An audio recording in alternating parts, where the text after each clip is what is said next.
Olá, bom dia pessoal. Estou aqui para responder as 13 perguntas do nosso amigo Animadruga. Deixou para mim essas 13 perguntas e eu agradeço já a oportunidade de ter que responder essas perguntas, porque pode ser as dúvidas de muitas pessoas em relação à transição do carnívoro para o vegetariano, do vídeo que eu postei ontem aqui no canal. Agradeço a vocês por estarem curtindo e façam perguntas mesmo na medida do possível, ou eu respondo na própria página, ou então eu respondo através de vídeo. Vamos lá. Primeira pergunta é se podemos matar a fome sem comer os animais e ainda sermos saudáveis. Então, qual é a justificativa racional para continuar a agredir os animais com o fim de comê-los? Uma boa pergunta.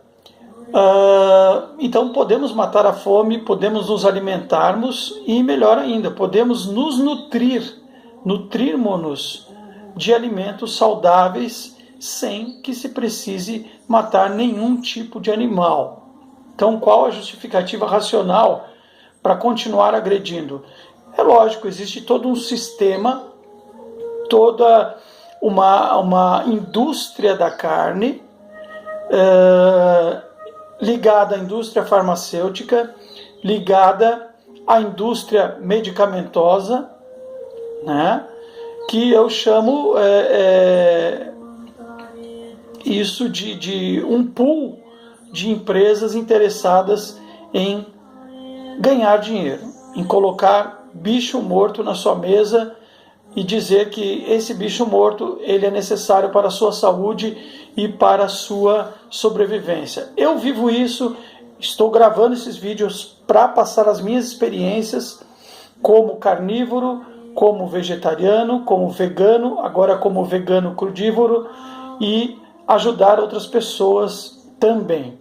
Já expliquei que o meu foco aqui é espiritual, e foi através do despertar espiritual que veio em conjunto uma clareza de como observar e como ver a realidade do que está em nossa volta. Então, uma das coisas principais que o despertar trouxe com as energias, com o amor ao planeta, foi o amor e o cuidado e a preocupação com os animais e com a eliminação da carne do meu corpo, das toxinas e de todas as coisas maléficas que tem dentro do que a gente ingere. Então, há um sistema, há uma matrix, e dentro dessa matrix há empresas que controlam toda a sua alimentação desde pequenininho. Então não há razão para que se continue a comê-los. Ok? Segunda pergunta. Qual critério é adotado pelos veganos para definir quem deva ter direito à vida ou à liberdade? E por que os veganos consideram esse critério relevante? Veja bem, eu não levanto nenhuma bandeira, não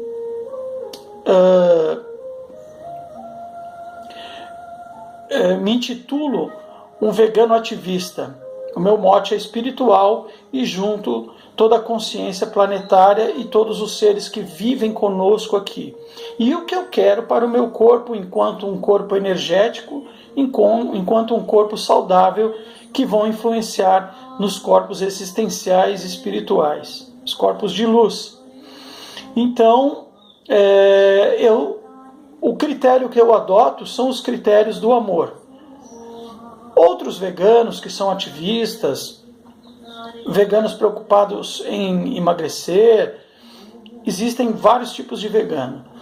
A minha preocupação é com o amor ao planeta e ao amor estendido aos seres todos que vivem aqui, humanos, animais, plantas e a natureza como um todo. Então, eu não sei o critério, eu não sei, não existe nenhuma entidade vegana que tenha um manual de boa conduta ou um manual de como se deve ser vegano, de como se deve proteger o planeta e os animais. Eu falo da minha experiência e da minha consciência em relação aos animais. Então, quem deve ter liberdade ou quem deve ter a vida, não existe uma filosofia que possa servir de exemplo para que as pessoas sigam o direito de viver ou o direito de morrer. Isso é consciência. A consciência no despertar no amor faz você enxergar todas as crueldades que existem no planeta, com a natureza, com os animais, o respeito que deve existir e também as relações, você no amor sendo um ser consciente com todo o meio que você vive. Tá ok? A terceira pergunta: qual critério é adotado pelos não veganos para definir quem deve ter direito à vida ou à liberdade? E por que os não veganos consideram esse critério relevante? Veja bem, como eu acabei de explicar na primeira pergunta, nós vivemos num sistema aprisionado que hoje está caindo. Esse sistema que desde que você nasce, você toma o tapinha ali na bunda, você já chora, é um sofrimento para aquele bebê, logo em seguida ele recebe vacinas e aí vai acontecendo todo o cardápio desse bebê, depois da amamentação, vai transformando o corpo desse bebê.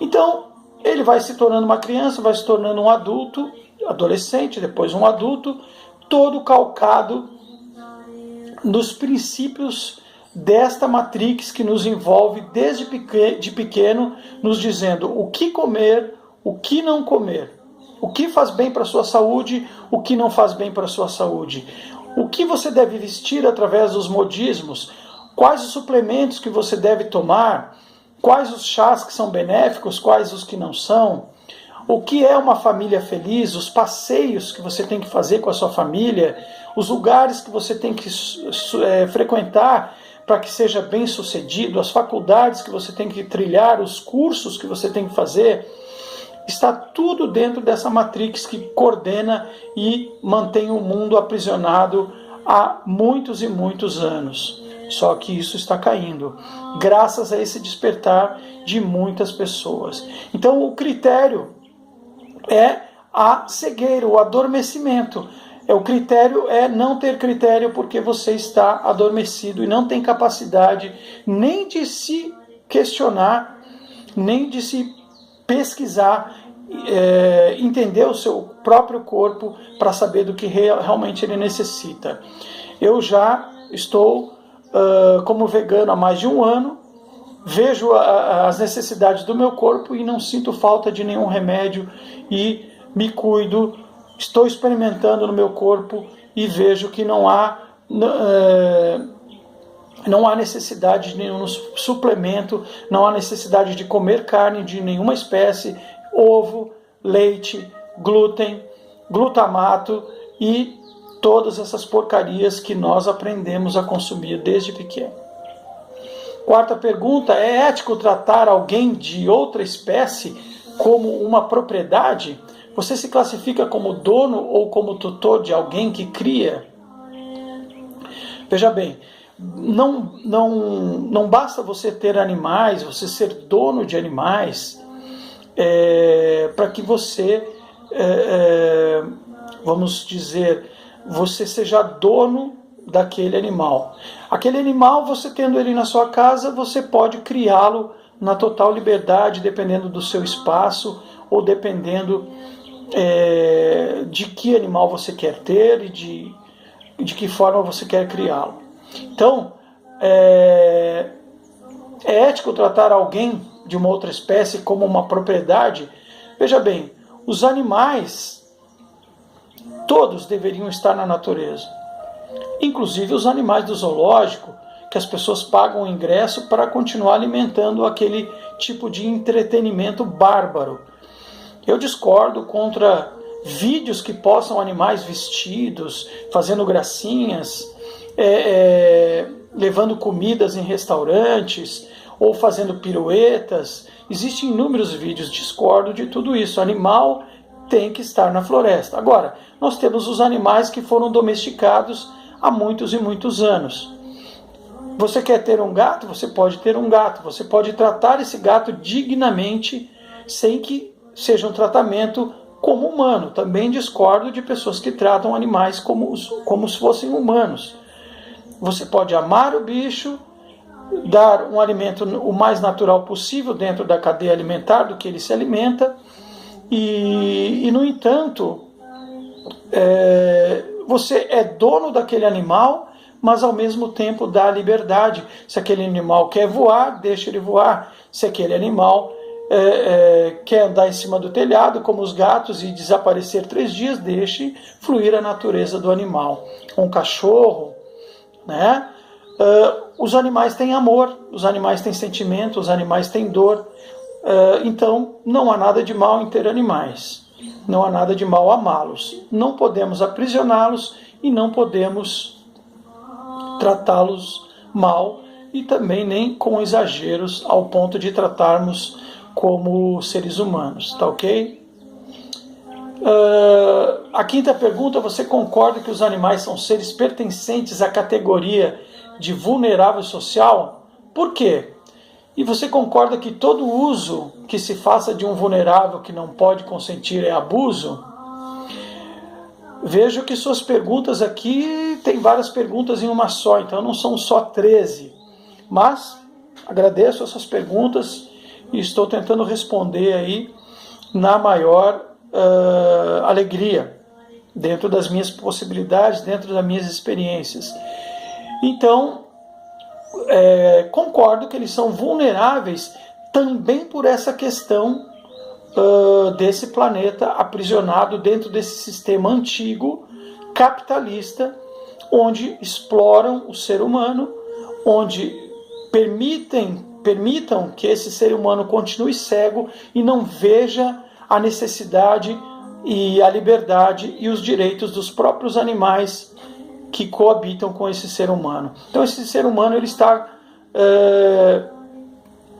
cego, ele está dormindo, ele está surdo, mudo, cego e caminha como um robô sobre a face da Terra. Então são vulneráveis principalmente por maus tratos. Uso abusivo de um cavalo em cima, carregando uma carroça, em cima dessa carroça um peso exacerbado, né?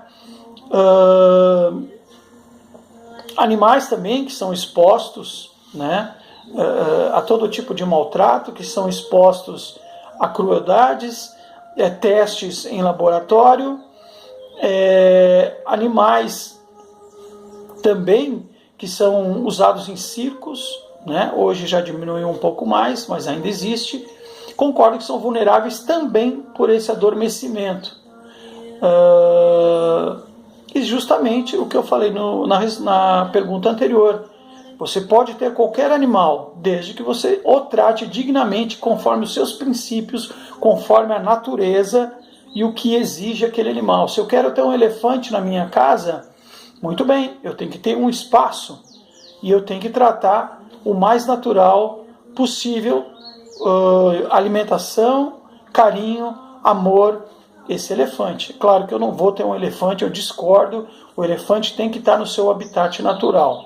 Mas eu quero ter um gato, eu quero ter um cachorro, um cavalo, eu tenho que dar condições, não confinar esse animal, não tratá-lo justamente como vulnerável. A partir do momento que eu distrato esse animal, eu estou trazendo esse animal da natureza e o deixando justamente vulnerável, que é a sua pergunta. Sexta pergunta: por que as leis de bem-estar animal vigentes consideram que os animais são bem tratados nos rodeios, abatedouros e laboratórios? Os animais estão tendo os seus interesses respeitados? Eles não são bem tratados, nem em abatedouros, nem em matadouros, nem na indústria agropecuária. Uma vaca fica o dia inteiro dando leite, uma vida inteira dando leite, com máquinas extraindo seu leite até o esgotamento desse animal ao extremo. E depois ela vai para o abate mesmo assim. Então a gente sabe de atrocidades, a gente sabe de tudo aí, está tudo no YouTube. Outros vídeos que falam claramente sobre o tratamento desses animais, os testes aí. Esse sistema que deixa as pessoas dormindo há anos está caindo, e eu chamo de Matrix, e dentro da Matrix estão todas as indústrias, todas as fábricas espalhadas no mundo que pertencem a grandes famílias controladoras do universo, controladoras do planeta, contribuem então para que a gente não veja e não aceite comer outra coisa senão animal. Que não aceite e que não deixe que essa informação de que você não precisa da carne humana, você não precisa do desodorante, você não precisa do shampoo, você precisa da água, você precisa de alimentos naturais vindos da terra. Essas informações não são fornecidas através da grande mídia, que também faz parte dessa Matrix. Então eles não são bem tratados em rodeios, eles não são bem tratados em laboratórios, de forma nenhuma. Apenas nós estamos dormindo e não nos é permitido saber, na grande mídia que controla a massa, que esses animais sofrem. 7ª pergunta: respeitar os animais deve ser algo moralmente opcional ou moralmente obrigatório? Você você imporia o respeito aos animais ou permitiria o abuso de animais? Veja bem, tudo é uma questão de consciência. Como você vai querer que aquelas pessoas não falam mal de nenhuma religião, não falam mal de nenhuma filosofia? Mas como que você vai querer colocar na cabeça das pessoas que festejam o Natal, que usam a simbologia de um presépio, da vaquinha, presépios até vivos, com a vaquinha, com os animaizinhos ali, celebrando orações, celebrando o nascimento de Jesus, né? Só para deixar claro, eu não sigo religião nenhuma, respeito. Mas como você vai colocar daquele fiel que está ali na cabeça dele que ele não deva chegar em casa depois da meia-noite para cear com os seus familiares e não deva comer aquele porco, não deva comer aquela vaca e aquele frango que está ali na mesa da ceia? Como você vai fazer isso? Então, porque essas pessoas estão dormindo, porque essas pessoas não procuram informações, porque essas pessoas estão coordenadas pela grande Matrix, pela grande mídia, e elas só ouvem o que passa nos telejornais, só notícia que dá nos grandes jornais, ouvem só os grandes médicos da mídia manipuladora, e vivemos nessa grande mentira, que não há como enfiar a goela abaixo dessas pessoas que estão dormindo, essa necessidade de respeitar moralmente o direito dos animais. Então, é uma questão de conscientização. E também entra a parte espiritual, quando você tem o seu despertar para o amor que deve ser o coordenador, deve estar à frente de qualquer vida, de qualquer humano e de qualquer animal neste planeta. Quando você coloca o amor à frente de tudo, depois das outras coisas, o não materialismo, o não indústria farmacêutica e todas as indústrias, e você começa a estudar, e começa a meditar, e começa a ler a respeito, e você vê a manipulação e vê a mentira que é esse mundo. 8. Uma pessoa que faz sexo com o animal sem o consentimento do animal deveria ser presa? O ser humano, ele tem as suas aberrações devido aos seus egos. Então o ser humano ele tem uma essência absoluta divina, e em volta dessa essência ele tem todos os seus egos, que é também o que manipula o que está manipulando o ser humano, e esses egos também são manipulados por essa matrix que é coordenada por famílias que mandam no planeta, e por sua vez, essas famílias estão a serviço de seres malévolos de fora do planeta. Mas isso é outro assunto que eu não quero abordar. Realmente é uma pergunta de uma extrema maldade, de um extremo nível de baixas energias, de baixas vibrações que o ser humano pode chegar. Fazer sexo com animais está dentro da bestialidade que pertence à luxúria, que é um dos egos